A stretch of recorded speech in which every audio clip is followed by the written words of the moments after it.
चला मग आज बघूया एअर फ्रायर मधलं पॉपलेट तंदुरी। मम्मी सकाळीच जाऊन मार्केटमधून पॉपलेट घेऊन आली होती। आणल्यानंतर ते स्वच्छ धुवून घेतले आणि विचार केला की त्याचं फ्राय करू की तंदूर करू। तंदूर खूप दिवस खाल्ले नव्हते तर मग तंदूर करण्याचंच ठरवलं।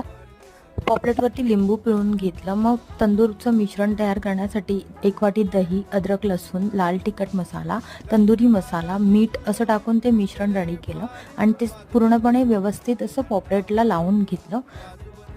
पॉपलेट मॅरिनेट करून ते फ्रीजमध्ये ठेवलं। मग एअर फ्रायरला थोडंसं घी लावून त्यामध्ये पॉपलेट ठेवलं आणि 10 मिनिट्ससाठी 180 डिग्रीला त्याचं टायमिंग सेट केलं।